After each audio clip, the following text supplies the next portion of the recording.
A prova do prejuízo não é condição para a declaração de nulidade. A parte não precisa fazer prova do prejuízo para que a nulidade seja declarada. Explico por quê. Faltando o ato sendo atípico, existe a nulidade e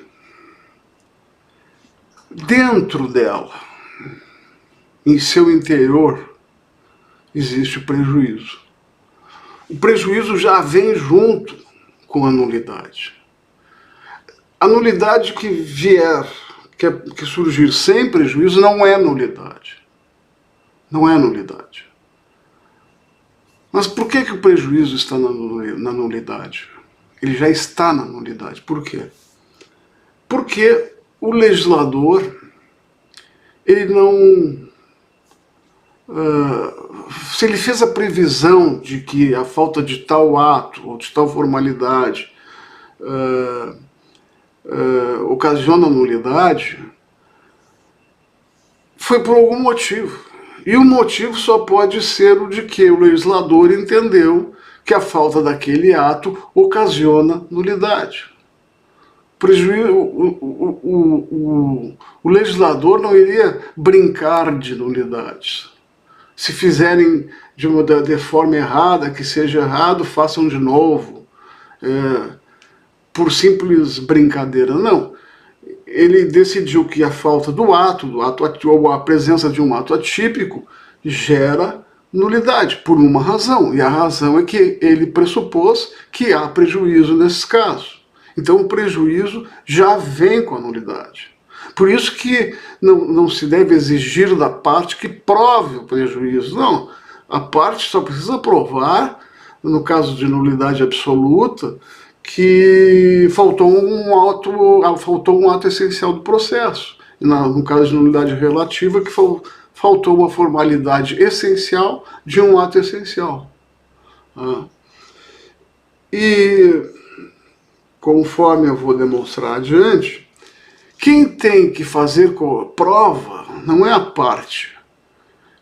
O ônus da prova é do juiz.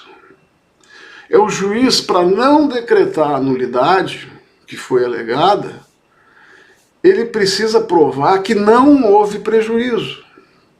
Por que o ônus da prova é do juiz e não da parte? Porque compete ao juiz manter a regularidade do processo. Foi ele que concordou, o juiz, que pactuou com que o ato atípico fosse realizado. Foi ele que concordou, que anuiu, que faltasse um ato no processo. Então, o ônus da prova é do juiz. O que eu estou dizendo contraria a jurisprudência. A jurisprudência diz que o ônus da prova é da parte e a parte é quem deve provar o prejuízo. Mas a jurisprudência está equivocada. O que diz o artigo 563? Ele diz assim, nenhum ato será declarado nulo se da nulidade não resultar prejuízo para a acusação ou para a defesa. Ele vai na negativa, nenhum ato será declarado nulo, nenhum. Se da nulidade não resultar prejuízo para a acusação. Esse artigo 563, ele não diz para ser reconhecida ou declarada a nulidade, será provado a existência, exige-se a prova de prejuízo. Não, ele não diz isso. Ele vai numa negativa. Por que ele vai numa negativa? Porque ele está dizendo assim, não se reconhece a nulidade se for provada a inexistência de prejuízo. Então é necessário que o juiz prove, diante da demonstração de que houve uma nulidade, na alegação de nulidade, o juiz precisa se precisa demonstrar que não houve prejuízo para poder não reconhecer aquela nulidade. Se o juiz não consegue provar que não houve prejuízo, a nulidade tem que ser reconhecida. Resumindo, eu tenho 3 razões, 3 motivos para esse tipo de conclusão. A primeira eu já expliquei. O legislador não publica as normas ao acaso, né, aleatoriamente.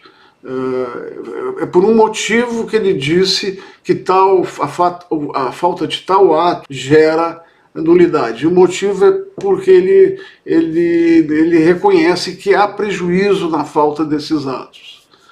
A segunda é que a literalidade do artigo 563 não é no sentido de que o ato será declarado nulo se for provado prejuízo, não.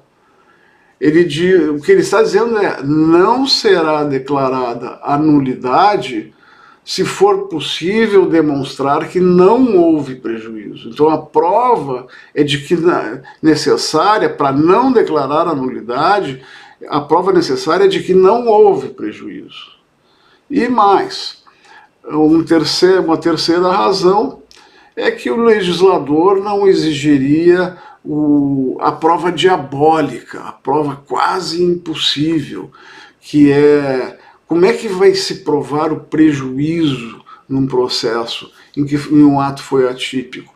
Na maioria das vezes não é possível, não tem como provar. Só haveria como provar se pudesse comparar o processo em que o ato atípico foi realizado com o processo em que o ato típico foi realizado. E isso é jurisdicionalmente inviável. Exigir essa prova, portanto, é inviável.